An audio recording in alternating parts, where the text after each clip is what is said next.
Hello दोस्तों, नमस्कार। मैं डॉक्टर ए पी पटेरिया एक नए वीडियो के साथ उपस्थित हूँ और ये विश्वास रख रहा हूँ कि इस वीडियो में आपको बहुत कुछ मिलेगा और मैं चाहता हूँ कि इसको आप आगे अपने मित्रों तक पहुँचाएं।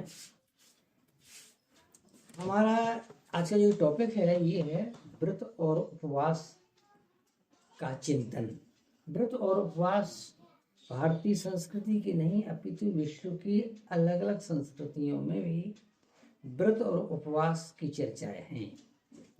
बल्कि यहाँ तक कि भारतवर्ष के जो विभिन्न पंथ हैं, धर्म हैं, मजहब हैं, उनमें भी व्रत उपवास का स्वरूप देखा जाता है और सब में विज्ञान है। विज्ञान इस आधार पर है कि उससे मानसिक शांति, उल्लास प्राप्त होता है। शारीरिक स्वास्थ्य अच्छा रहने से भी मानसिक स्वास्थ्य अच्छा रहता ही है, जो हम आप सभी के लिए बेहद ज़रूरी है। फिर सबसे पहले हम ये जानेंगे व्रत क्या है। व्रत और उपवास के विषय में थोड़ा बताऊंगा, व्याख्या करूंगा। व्रत से तात्पर्य होता है विचार, निश्चय, दृढ़ निश्चय। जैसे कहते हैं, जैसे भीष्म पितामह ने पूरे जीवन अविवाहित रहने का व्रत लिया था, इसको भीष्म प्रतिज्ञा भी कहा गया है। जैसे कोई कहता है कि मैं राष्ट्र सेवा का व्रत ले रहा हूँ, मैं हर अच्छी कार्य का व्रत लेता हूँ, तो इसको व्रत कहते हैं। तो व्रत और इसी तरह से उपवास होता है समीपवास, माने बैठना, समीप बैठना। किसके समीप बैठना? हम जिनकी आराधना कर रहे हैं, जिनके लिए व्रत कर रहे हैं, उनके समीप बैठना। तो समीप बैठना से तात्पर्य क्या है?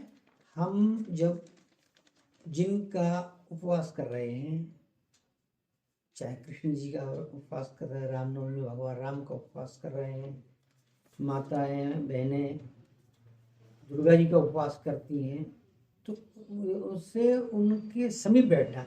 समीप बैठने से तात्पर्य उनका चिंतन करेंगे, उनकी कथाओं को सुनेंगे, बाँचेंगे, पढ़ेंगे। जैसे हर कथा में लिखा है, सत्यनारायण कथा में लिखा है ना कि जो इस कथा को पढ़ेगा, जो सुनेगा, उसके जन्म जन्मांतर के पाप नष्ट हो जाएंगे।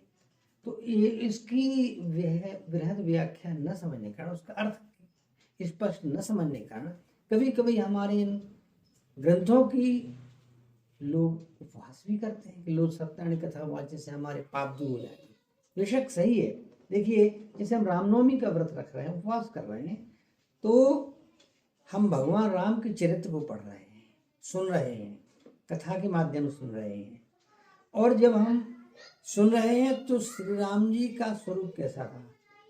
गुरु गृह गए पढ़न रघुराई, अल्पकाल विद्या सब आई। मतलब वो अपने गुरु का, अपने माता का, पिता का कितना सम्मान करते थे। ये भारतवर्ष के लगभग सभी जनमानस जानते हैं।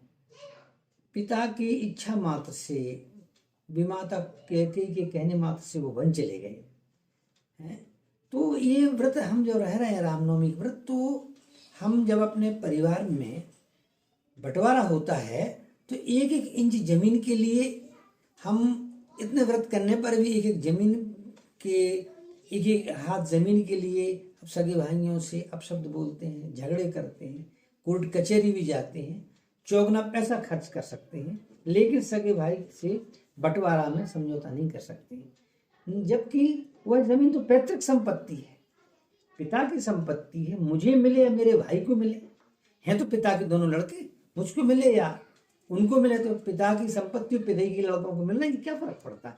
ये सहनशीलता हम जब रामनवमी रहती हैं तो हमें आना चाहिए। माताएं बहनें जब सीता का चरित्र पढ़ती हैं, गिरिजा जी की उपासना करती हैं, तो पति का कैसा सम्मान करना चाहिए कि सीता जी वन में उनके साथ रहीं, कष्ट भोगी, जबकि राजकुमारी थी, उनके लिए वनवास भी था, फिर भी गए। लक्ष्मण जी का हम चरित्र देखते हैं तो देखते हैं वो अपने सगे भाई के लिए वन भी चले गए।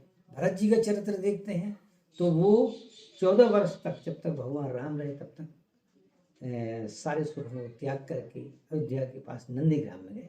ये तात्पर्य है कि हम जो व्रत कर रहे हैं उनकी शिक्षाएं हम ग्रहण करें, तभी व्रत की पूर्ण सार्थकता होगी, तभी हमारे परिवार का, समाज का, राष्ट्र का विकास होगा, और तभी इन आदर्शों पर चल करके ही विश्व में, दूसरे देशों में भी हम अपना एक आदर्श स्थापित कर पाएंगे।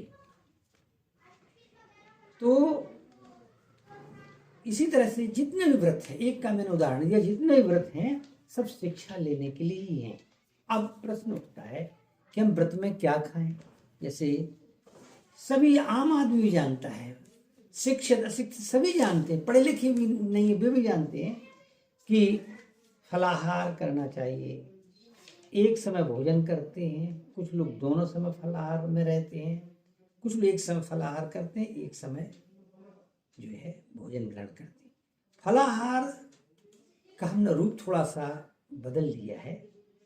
फल का आहार, मौसम के फलों का आहार हम एक समय करें, दुग्ध ग्रहण करें और एक समय अन्न ग्रहण करें, तो इससे हमें ऊर्जा मिलेगी। आज के बहुत अच्छे अच्छे चिकित्सक, मैंने एक वीडियो देखा है, doctor Awadhesh Pandey MD PhD, उनका भी और भी विशेषज्ञ चिकित्सकों की वीडियो आते हैं। वो बताते हैं कि हमारे व्रत हैं वो हमारे सेहत के लिए बहुत आवश्यक है, बहुत उससे हमें निरोगता मिलती है, तमाम बीमारियों से हम मुक्त होती हैं।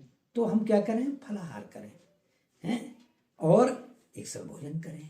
अब देखिए हमारे जो लोग परंपरा में भी ये बात स्पष्ट है कि किन किन को व्रत ना भी करें।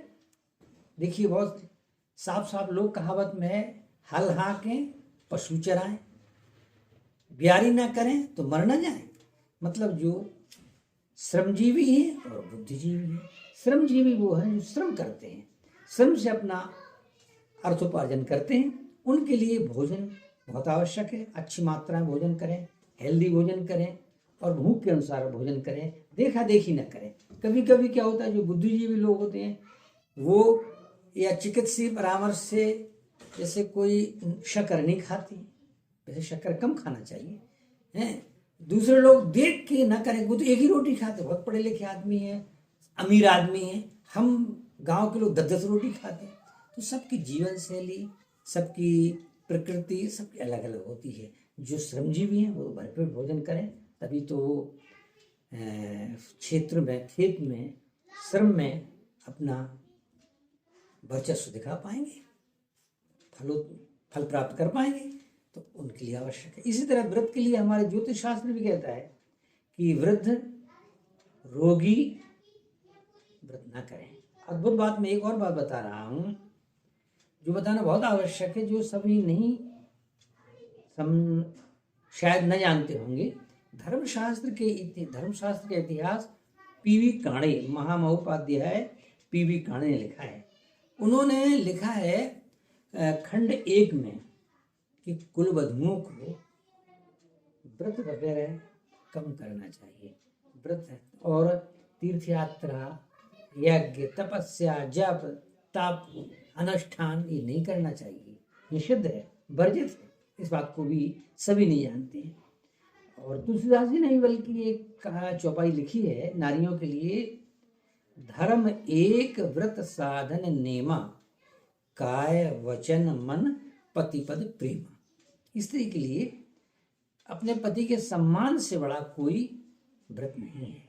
पति का सम्मान करने से बड़ा कोई उनके लिए व्रत उपास सब वही है। तो इस तरह से व्रत और उपवास बहुत अच्छे भी हैं, लेकिन उन पर हमें चिंतन करना चाहिए। अगर हम अस्वस्थ हैं तो ना करें, वृद्ध हैं ना करें, और बच्चे हैं ना करें। लेकिन जो बुद्धिजीवी हैं, जिनको भोजन की अधिक उपलब्धता रहती है, तो वो संयम से खाएं। व्रत करेंगे तो निश्चित ही उनको बहुत शारीरिक और मानसिक उत्पत्ति होगी। और इस तरह से मैंने व्रत उपवास के विषय में बताया है, उसको आप पढ़ें, चिंतन करें। और इस वीडियो को बनाने में 2 बच्चों का बहुत बड़ा योगदान है। एक है हिमांशु तिवारी और सुधांशु तिवारी। इन्हीं दोनों बच्चों की प्रेरणा से मैं बना रहा हूँ। आशा है कि आप इसको सुनेंगे, दूसरों तक कहेंगे। बहुत बहुत धन्यवाद।